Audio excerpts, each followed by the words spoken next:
Selamat sore, sahabat Nurani Konstitusi dimanapun Anda berada. Hari ini kita akan membahas sebuah istilah hukum yang akhir-akhir ini kembali familiar atas penetapan putusan peninjauan kembali oleh Mahkamah Agung terhadap seorang warga negara yang bernama Joko Chandra. Dari kasus tersebut muncul beberapa pertanyaan, di antaranya kemudian adalah apakah peninjauan kembali boleh diajukan oleh jaksa penuntut umum. Yang kedua adalah apakah kemudian peninjauan kembali boleh diajukan terhadap putusan bebas. Terlepas dari itu, ketika kita membicarakan peninjauan kembali, maka ada beberapa batasan yang perlu saya sampaikan ketika kita membahas esensi daripada peninjauan kembali. Yang pertama adalah apa itu peninjauan kembali. Yang kedua adalah apa yang menjadi batasan-batasan penting terhadap upaya peninjauan kembali. Yang ketiga adalah bagaimana kemudian peninjauan kembali dapat mengakomodir keadilan terhadap para pencari keadilan. Kalau kita mengacu kepada norma tersurat dalam pasal 263 ayat 1 Kitab Undang-Undang Hukum Acara Pidana, maka di situ disebutkan bahwa terhadap putusan yang telah berkekuatan hukum tetap, kecuali putusan bebas atau lepas dari segala tuntutan hukum, maka terpidana atau ahli warisnya dapat mengajukan peninjauan kembali. Tetapi jangan lupa, kalau kita kembali ke belakang misalnya dalam pasal 260 ayat 1, di situ telah dijelaskan bahwa demi kepentingan hukum, juga jaksa penuntut umum diberikan ruang untuk mengajukan kasasi kepada Mahkamah Agung untuk mengakomodir kepentingan hukum yang diinginkan oleh jaksa penuntut umum. Kembali kemudian kepada apa yang menjadi batasan-batasan penting ketika kita mengajukan upaya peninjauan kembali. Mengacu kepada putusan Mahkamah Konstitusi nomor 33 strip PUU garing 14 garing 2016 menjelaskan bahwa ada 4 poin kemudian yang menjadi poin penting terhadap upaya peninjauan kembali. Pertama, PK hanya dapat diajukan oleh putusan yang telah berkekuatan hukum tetap atau inkrah. Yang kedua adalah peninjauan kembali hanya boleh dilakukan terhadap putusan terkecuali putusan bebas atau lepas dari segala tuntutan hukum. Yang ketiga, yang dapat mengajukan peninjauan kembali adalah terpidana atau ahli waris daripada terpidana tersebut. Yang keempat, bahwa PK hanya dapat diajukan dalam perkara pidana. Tidak cukup kemudian hanya dalam putusan Mahkamah Konstitusi. Kalau kita mengacu kepada pendapat Mahkamah Agung telah mengeluarkan surat edaran Mahkamah Agung nomor 4 tahun 2014 yang menekankan larangan tegas bagi jaksa penuntut umum untuk kemudian mengajukan peninjauan kembali.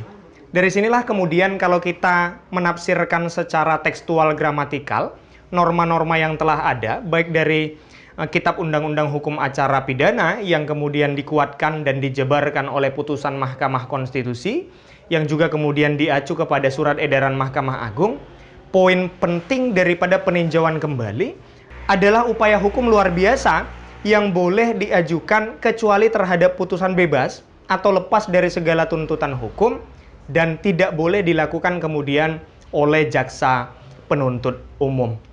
Kembali kepada pembahasan ketiga, bagaimana kemudian peninjauan kembali dapat mengakomodir rasa keadilan terhadap para pencari keadilan. Kalau kemudian mengacu kepada pendapat Pecker dalam bukunya The Limit of Criminal Sanction yang dijabarkan kemudian oleh Profesor Eddie Hierich, maka beliau menekankan ketika kita berbicara tentang aspek kepastian hukum, kemanfaatan hukum dan keadilan hukum, maka tidak bisa kita kemudian mengesampingkan dari sistem peradilan pidana. Di Indonesia, kita mengenal sistem peradilan pidana ada dua. Yang pertama adalah due process model, yang kedua adalah crime control model. Apa kemudian filosofis masing-masing keduanya? Kalau kemudian kita berangkat dari filosofis hadirnya due process model, menekankan kemudian jangan sampai hakim menghukum orang yang tidak bersalah.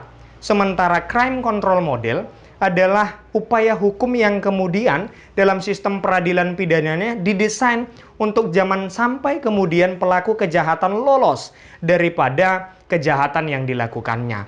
Maka disinilah kemudian menjadi penting untuk membahas dan menimbang-nimbang apakah kemudian peninjauan kembali dapat mengakomodir rasa keadilan dan kenapa kemudian diberikan pembatasan-pembatasan tertentu terhadap peninjauan kembali tersebut.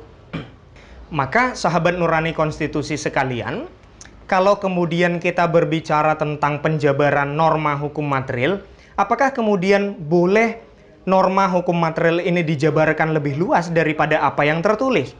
Tentu kemudian kalau kita kembali kepada prinsip hukum pidana yang menekankan prinsip legalitas atau yang menjelaskan bahwa tidak boleh kemudian terjadi proses pemidanaan terhadap seseorang warga negara atau sebuah kasus atau sebuah perkara yang kemudian perkara tersebut belum diatur secara tertulis dalam hukum positif kita. Disinilah kemudian menjadi penting sahabat nurani konstitusi kemudian untuk membedakan antara hukum formil dan kemudian antara hukum material.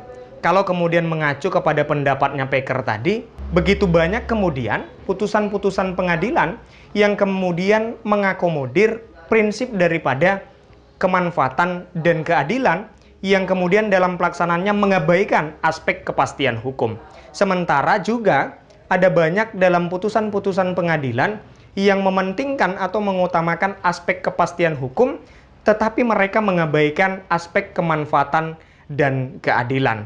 Kalau kemudian kita mengacu kepada contoh konkret misalnya, dalam putusan Pengadilan Negeri Pacitan, ada sebuah kasus yang menyangkut seorang warga negara, bahwa ada satu keluarga yang sedang bertamasya, kemudian antara ayah, ibu, dan 2 orang anaknya, lalu kemudian sang ayah memarkirkan mobilnya, dan sang ayah kemudian mengira 2 orang anaknya sudah masuk di dalam mobil.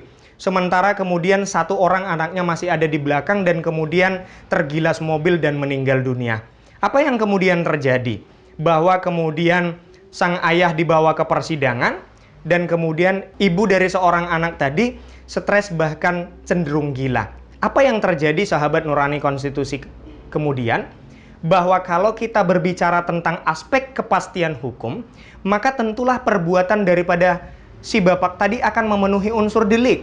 Dalam pasal yang diatur dalam KUH pidana, bahwa barang siapa kemudian dengan kealpaannya mengakibatkan matinya seseorang, maka akan dihukum kemudian dengan pemidanaan.